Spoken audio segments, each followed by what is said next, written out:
Class 10th का chapter electricity की बात हम कर रहे हैं। देखिए प्रीवियस चैप्टर्स जो हैं, जो बाकी बचे हुए हैं वो सभी कंप्लीट कर दिए जाएंगे, उसमें कोई परेशान होने की कोई बात है नहीं। आज इस चैप्टर के बारे में मैं बहुत ही मोटी मोटी बात करने वाला हूँ, तो इस चैप्टर को डीप में समझने के लिए अगली वीडियोस देखेंगे हम। फर्स्ट में देखते हैं इलेक्ट्रिसिटी के बारे में उन्होंने क्या दिया हुआ है, इस चैप्टर के बारे में क्या दिया हुआ है, एक ग्लैंस ले लेते हैं उसके लिए। Electricity has an important place in a modern society. हमारी जो मॉडर्न सोसाइटी है उसके लिए इलेक्ट्रिसिटी बहुत ही ज़रूरी है। बट जो हमारे पिछला ज़माना चला गया, या फिर कह सकते हैं जो मॉडर्न नहीं था, उसके लिए इलेक्ट्रिसिटी की इतनी ज़्यादा ज़रूरत नहीं थी। It is a controllable and convention for energy for a variety of use in home, schools, hospitals, industries and so on। यानी कि जो हमारी एनर्जी है वो हमारी कंट्रोलेबल है और कन्वेंस for from of energy for variety use, या वेरियस यूज, सब सही समझ में आएगा आपको। इन अदर यूजेस में बहुत सारे यूजेस में आती है, जैसे schools, hospital, industries.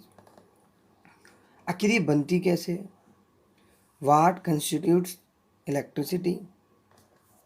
How does its flow in an electric circuit?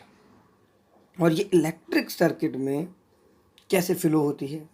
Watt are the factors the control and regulate the current through an electric circuit? यानी क्या फैक्टर हैं इनके जो कंट्रोल करते हैं, रेगुलेटेड करते हैं करंट को सर्किट के अंदर। In this chapter we shall attempt to answer such questions.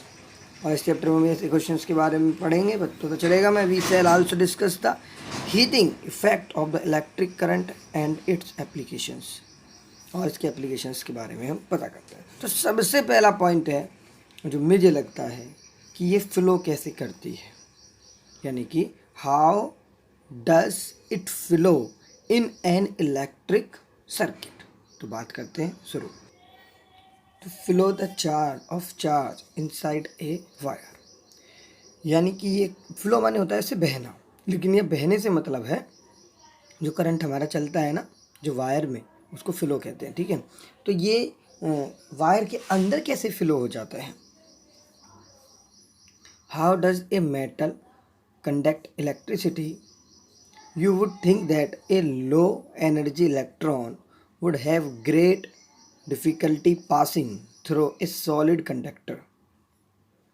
Inside the solid, the atoms are packed together with very little space between them.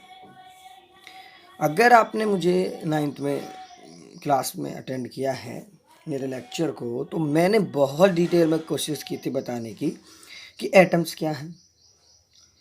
मैं बहुत बार बता सकता कि अगर कोई पूछे कि करंट या इलेक्ट्रिसिटी, तो 1 सेकंड में जितने इलेक्ट्रॉन्स किसमें पास होते हैं उसे हम करंट कह सकते हैं, इलेक्ट्रिसिटी कह सकते हैं, सॉरी। तो मैंने बहुत बार इसके बारे में बात बताई थी, तो पहले चलो पढ़ लेते हैं। तो यहाँ पे वो कह रहा है कि जो एटम्स हैं वो पैक्ड होते हैं together is very little space between them, यानी वहाँ पे बहुत सारे, जैसे ये देख लीजिए, ये लाइनिंग दिख रही है ना आपको, जिसमें स्प्रिंग टाइप से जो लगी हुई है, तो ये एक तरीके का जो बहुत पास है नहीं है ये, लेकिन एटम ना बिल्कुल एक दूसरे से सटे हुए लगे होते हैं। बात समझ में? आगे चलते हैं।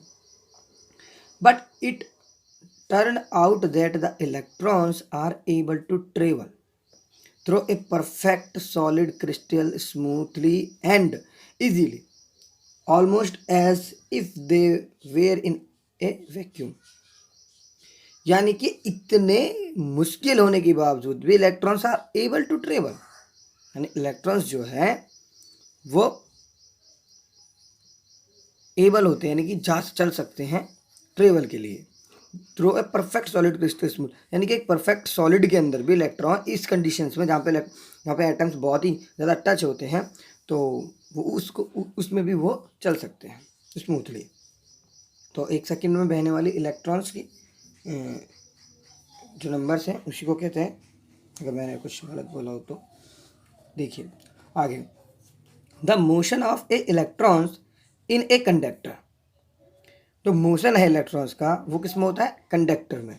बट अगर कोई कंडक्टर नहीं हो, सेमी कंडक्टर हो या फिर क्या बोलते हैं उसे,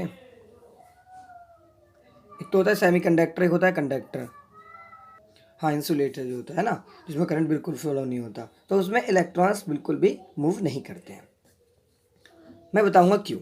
however a very different from a charge in empty space, यानी खाली स्पेस में बड़ा अलग होता है स्थिति। When a study to current flow through a conductor, the electron in it move with a certain average, यानी drift velocity on one calculate the drift velocity of electron a typical copper wire carrying a small current, and it is found to be actually is very small, of the order 1 millimeter per second.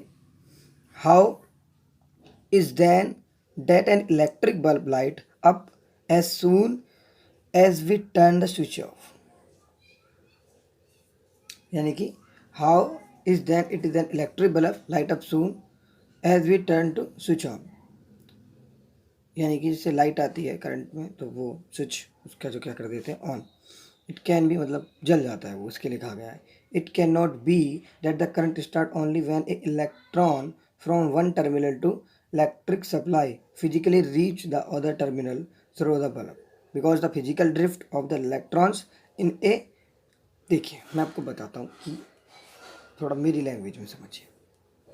ऐसा है, ये हो गए हमारे electrons, ठीक है, sorry atoms, ये atoms हैं हमारे। और यू नो वेरी वेल कि एटम्स के अंदर इलेक्ट्रॉन, प्रोटॉन एंड न्यूट्रॉन होते हैं। ओके, इलेक्ट्रॉन जो होते हैं वो उसके आउटर मोस्ट सेल्स में होते हैं, ठीक है, तो अंदर भी होते हैं थोड़े थोड़े, बिल्कुल सेंटर में तो नहीं होते हैं ना। प्रोटॉन प्लस न्यूट्रॉन होता है, न्यूक्लियस होता है बीच में, तो उसके जो बाहर वाले जो साइड होता है, ठीक है, इस तरीके का गोला समझ लीजिए, ये हमारा पूरा एक और इस तरीके से उनसे टच हो रहता है, तो यहाँ से इलेक्ट्रॉन इधर ट्रांसफ़र होता है। तो एक इलेक्ट्रॉन से दूसरे इलेक्ट्रॉन, फिर तीसरे इलेक्ट्रॉन, सॉरी एटम से, तो ऐसे करके इलेक्ट्रॉन क्या होते हैं, ट्रांसफ़र होते हैं। और इस इलेक्ट्रॉन ट्रांसफ़र को ही करंट का फ्लो कहते हैं। बात समझ में आ रही है आपको। जो इंसुलेटर्स होते हैं उसमें एटम्स पास पास नहीं होते, वो दूर होते हैं, तो उसमें करंट पास नहीं होता, उनके बीच में कनेक्शन नहीं होता जिससे वो एक दूसरे को ट्रांसफ़र कर सके। जो सेमी कंडक्टर होते हैं उसमें भी एटम्स बिल्कुल पास पास नहीं होते हैं, थोड़े दूर होते हैं, बट इतने दूर नहीं होते कि करंट पास नहीं हो। इंसुलेटर में देखो ऐसा तो है ही नहीं कि एटम ना हो, लेकिन वो पास पास नहीं होते। बात समझ में आ रही है। इस दूर दूर की वजह से ही उसमें करंट फ्लो नहीं हो पाता। बात समझ में आ रही है आपको। तो जो भी बिल्कुल जैसे हमारे जो अच्छे कंडक्टर हैं, जैसे चांदी है हमारी, वो सबसे गुड कंडक्टर होती है, तो वैसे कॉपर हमारे यहाँ ज़्यादा यूज होता है। तो इनमें क्या है, इनमें एटम्स बहुत ही पास पास होते हैं। बात समझ में आई आपको। ठीक।